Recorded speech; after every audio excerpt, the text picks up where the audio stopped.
Cette vidéo numéro 5 va nous permettre d'en finir avec cet exercice 9. Nous allons traiter la toute dernière question.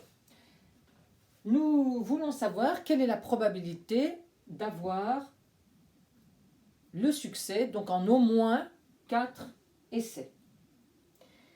Il y a une première possibilité qui est de passer par le complémentaire. Dans ce cas, ça peut encore se faire parce que le complémentaire de t supérieur ou égal à 4, c'est t strictement plus petit que 4 et il n'y a que 3 valeurs. Il n'y a que t égale 1, t égale 2 ou t égale à 3. J'ai donc écrit les probabilités de t égale 1, t égale 2, t égale 3 ici. Et j'ai mis, pour simplifier mes calculs à la machine, 14 sur 95 en facteur que j'ai mis ici. J'ai calculé avec ma calculatrice et j'obtiens une valeur approchée de 0,62, c'est-à-dire qu'il y a 62% de chance pour avoir le succès en au moins 4 essais. Avec cette loi géométrique, on peut quand même procéder autrement.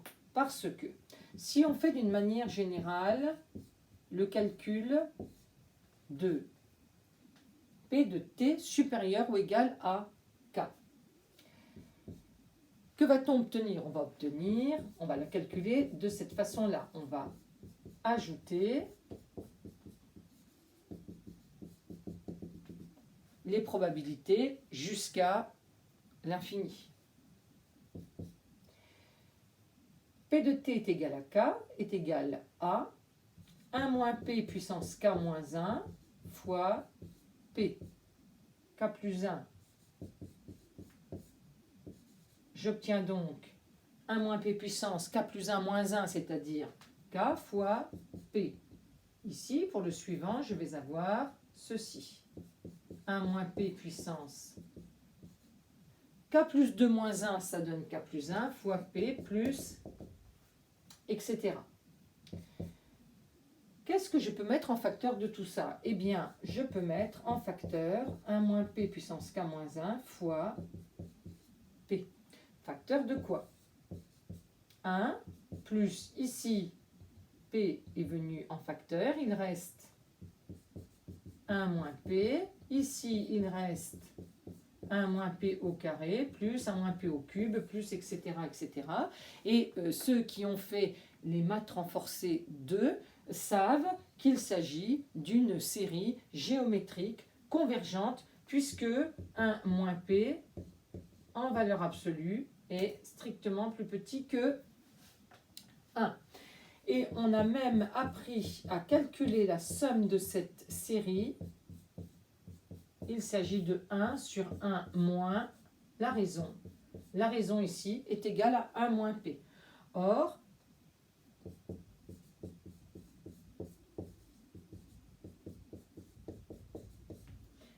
moins 1 moins P est égal à 1 moins 1 plus P quand j'enlève les parenthèses, c'est-à-dire P. Ce qui fait que on peut simplifier par P. Du coup, c'est très simple. P de t supérieur ou égal à K est égal à 1 moins P puissance K moins 1. On peut très bien retenir ce résultat pour une loi géométrique. C'est très pratique. Et ici, finalement, il n'y avait pas grand-chose à faire. Pour calculer P de t supérieur ou égal à 4, il suffit de calculer 1 moins P. On l'a déjà fait, ça fait 81 sur 95 et K-1 est égal à 3. Et en faisant le calcul à la machine, il n'y a aucun problème, on trouve exactement la même valeur que avec l'autre méthode. Allez, c'en est fini de l'exercice 9. Si ça vous convient, je traiterai un autre exercice par vidéo. À bientôt!